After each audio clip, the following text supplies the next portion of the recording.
Alrighty, y'all, welcome back to another awesome car video where I learn about different cars I've never heard of, a lot of cars that we didn't even get here in the US. You know the story. We're looking at something called an MGB GT. Now, I believe this is from the brand MG, which I have said in previous videos I know absolutely nothing about. I think we might have had some MGs in the US, not very common, but I think some, and they would have been a lot older. You know, I don't think I've ever seen a modern one. I didn't even know it was still a brand, but I've seen modern MGs in some videos, you know, from different European countries. All I know is I thought they made like really small cars with like really small engines. And that might be true to some extent, but this is, I'm told, one of the coolest sports cars that a lot of people, you know, tend to sleep on. This is the MGB GT, and this is a V8. I did not know that, right? I would not expect that from them just because a little bit I know that doesn't sound like what they usually made, right? I thought they were like small engines, but not this one. We have, you know, assumingly a small car with a V8. That sounds absolutely incredible. Let's learn about this thing and check it out. So I'll be looking at some info, as well as looking at this video footage.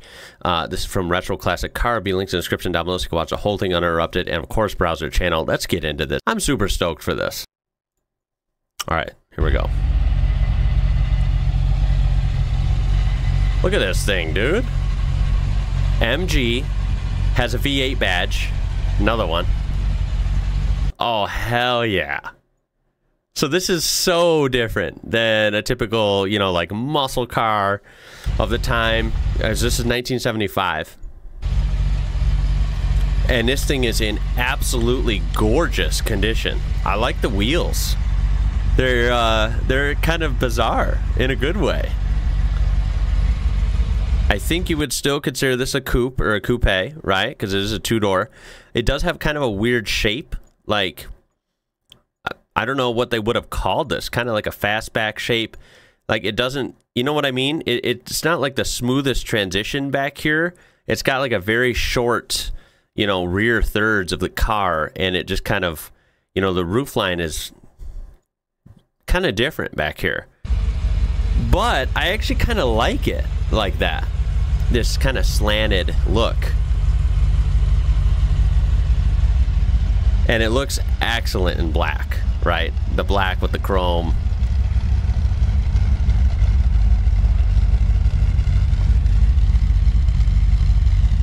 Ooh, that sounds good. That is not the sound I would expect from a car like this. Like if I saw this car from, you know, 50 feet away, I would not expect this to have a V8, right? All I've ever known from MG, which is very little, by the way, I would always assume small, you know, four-cylinder kind of sports cars or cruisers. What the heck? Oh, look at that. What do you call those? Is that target tops? Is that the correct name? That part kind of folds back, right? Like opens. What an interesting shape. You know what? I should have looked. Hold up. Does this whole piece open? Because it almost looks like it does if you look at these lines, right? Is this like a liftback or a hatchback? Very interesting design. It does have a rear seat too. I don't think I would fit in there. I also don't know if I'd even fit in the front, but I hope I would. Because I'd love, I mean, let's get real. This thing looks like it'd be super fun to drive. It's got to be light. Very lightweight, right? There's no way this thing's heavy. God, it's running so nice. The idle sounds so good. Hell yeah, look at this.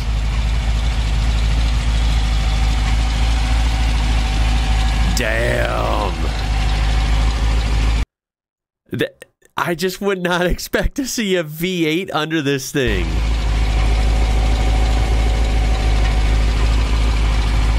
Wow. MG V8. That's so weird. I did not even know they made V8s. Oh, there's the roof does open, and there's our answer. It is like a, this is like a hatch or a lift gate. What a cool car, dude. I love the super simple interior from back then. Of course, it's a manual transmission. Yes, as it should be. Oh, I wish these weren't so damn rare in the US. This is a proper car, man. God, that looks so fun. Beautiful interior.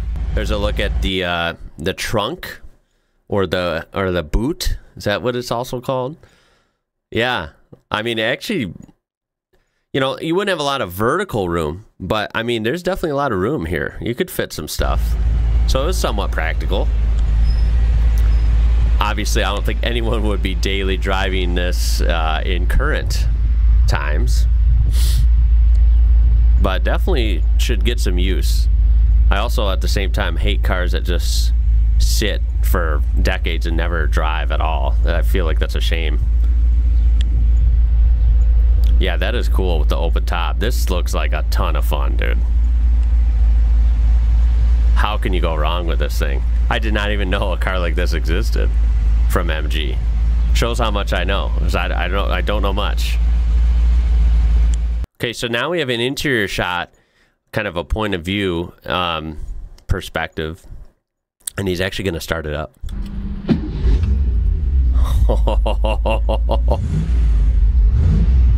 Dude, there is nothing like old cars. The way they just like instantly fire up, especially when they're warmed up, right? When that carburetor's, you know, ready to go, right?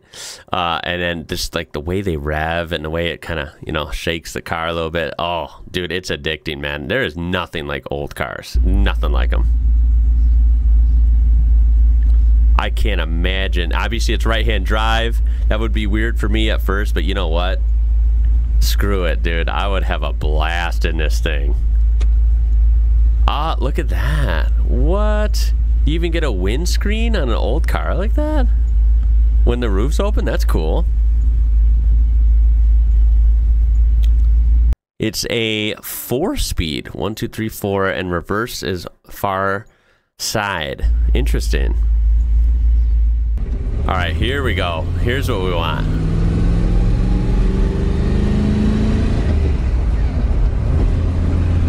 Oh my God. Damn. Got the crank windows. You got the quarter glass right here. There's so much I love about old cars, man. Can really get that air flowing.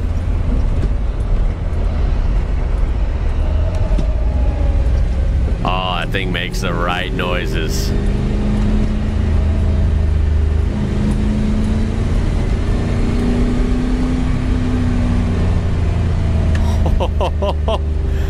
And I believe this is somewhere in the UK that this is filmed. I know it's definitely not the US, obviously. It always looks like great driving roads around there.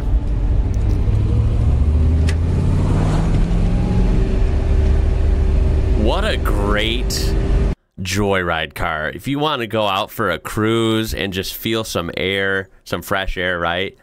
And just have all the right noises going on and be able to, with that V8 in a light car, be able to, you know, be in any gear and have torque, right? You're not gonna, yeah, I bet you're hard pressed to get this thing to lug and where you can't accelerate, right? That's easy to do in 4-cylinder cars when you're in a high gear, but that's hard to do in a V8. That thing will always kind of have torque to pull you along, which is awesome, right?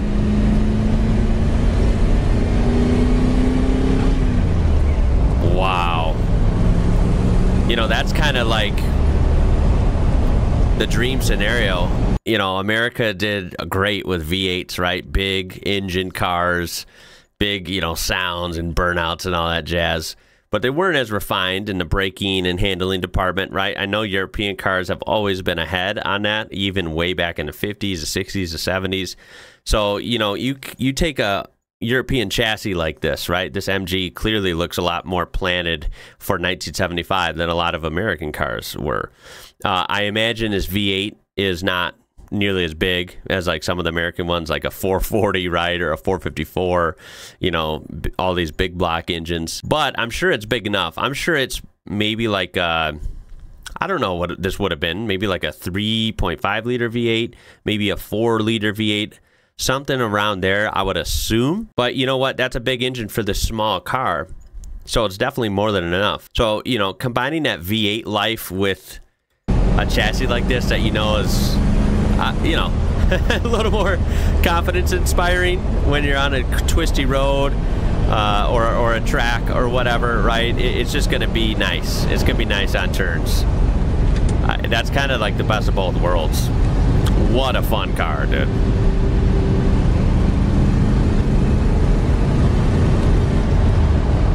Wow.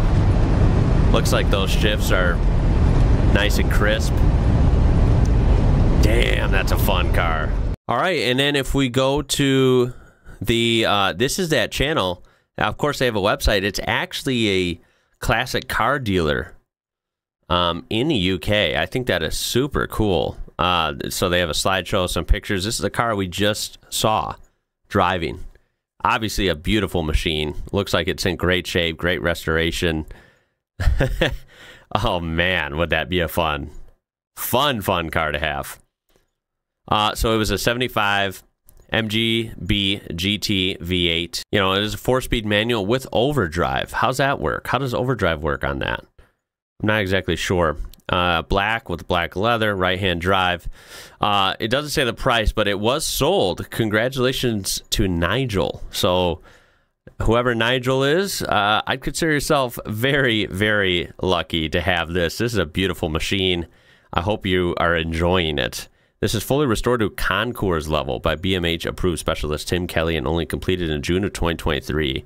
It's simply exceptional factory V8 presenting with its stunning black paintwork and immaculate condition throughout is without a doubt one of the very best available anywhere, I would imagine. You know, it's pretty cool. They do UK and worldwide delivery. And this place is apparently in North Yorkshire. I love the design of it. It seems like a good size. Like, it is small, but it's not super small, right? Although maybe it is. It's hard to tell from pictures. I feel like the proportions, it's unique. It's not like a typical design you see. I don't know. I just really like it, right? With that sloping back and, you know, it's got a good stance, right? It's got that just slight kind of rake, you know, where it's a little higher in the back and seems to go lower in the front, which, you know, is a muscular look. And I like that, of course. I'm American. I like cars that look like that. You look at, I mean, they have original documentation. How cool is that? And this definitely has me interested in MG. I mean, I pretty much am always interested in these companies I learn about that were way bigger in Europe than they were here. And this is no different. I mean, I realize also not all their cars might have been like this one, but it seems to me they knocked this one out of the park. Was this super popular? Was it rare? You know, were these great to own? Did they have reliability issues? You know, all that stuff. At the end of the day, I'm always interested in hearing from you guys, but I think this is super cool. Look at their showroom. This is current as of what, July 2024, and they have probably a lot of different stuff. I mean, look at this. They have a replica of a Cobra. They have a Ford Galaxy 500, so that's something you would see here. That's definitely a U.S. car. Look at this. Oh my God, they have a lot of cool stuff. Whoa. This is on my list. People said to look at Morgan. I don't know anything about them, but from that design, I think I'm going to like them. I've always said that I love that era, that kind of 30s, 40s, where cars had these sweeping fenders and they just looked like pieces of art, right? They looked so flowy and kind of looked fast sitting still. This has that design, but it's a 2013, so I'm extremely confused. Looks like I gotta look into them very soon. Wow, a lot of Mustangs. We have another MG, or MGB rather. I thought it was MG, but I'm seeing MGB. They have another MGB GT V8. No way. I mean, 38,000 pounds? That doesn't seem terrible. I mean, trust me, I can't buy it. I wish I could. But I feel like, you know, in a world where some cars that are old are literally $500,000 or $1 million, I feel like this is reasonable, right? Because this is such a cool car. I like this one as well. It's a different spec, right? It's like a silver color. You have a red interior. And, I mean, it looks phenomenal still, right? I actually almost think I like this one better. I usually love black cars because who doesn't? They look so good and they're shiny and all that. But This one, I like it. I like this one a lot. And it's got the white striped tires. I'm not usually a fan of those either, but I'd take it in this one. It's kind of more of a sleeper look. Wow, that's the MGB GT V8 manual. What a pleasant surprise. I mean, at this point, I know to have good expectations because you guys are awesome and you really never steer me wrong. And, you know, I'm just kind of a car freak anyway. Anything from different countries, you know, unless it's literally a terrible car, like, is usually interesting to me, right? I always find stuff fascinating, you know, when it comes to cars that I've never seen before and I don't know anything about. But this one truly looks like a car I would love to drive in a heartbeat. I mean, damn, does this thing look fun. Real quick before we go, actually, if we go to the wiki, it's kind of cool. This thing was built in England, or also some of them were built in Australia. I think that's kind of interesting. You see a 1969 version right there. But if we scroll down to, of course, the version we're looking at, which is the MGB GT V8, these were only made in 73 through 76. So, you know, to be specific, these are a little more rare, it looks like. And it had a 3.5 liter, so I was right. It does have a smaller V8, which I expected, but it makes sense. You don't need a 454 in this thing. It probably wouldn't even fit, of course. Yeah, 3.5 liter Rover V8. Now, I've heard of Rover. I have to do more research on them as well. But that's cool that it actually had a British drivetrain. It wasn't, some of these cars, you know, have, you know, like a Chevy or a Ford drivetrain, and then it's, of course, like a European body and chassis, which is still cool. But this one's like truly European. It's not American at all. And, you know, for early 70s, 0 to 60 in under 8 seconds, I think is very impressive. 125 miles per hour or 201 kilometers per hour top speed. And what's funny is this was an aluminum V8. And this V8 weighed less than MG's iron block 4-cylinder. This V8 was literally lighter than a 4-cylinder that you could have got in the same car.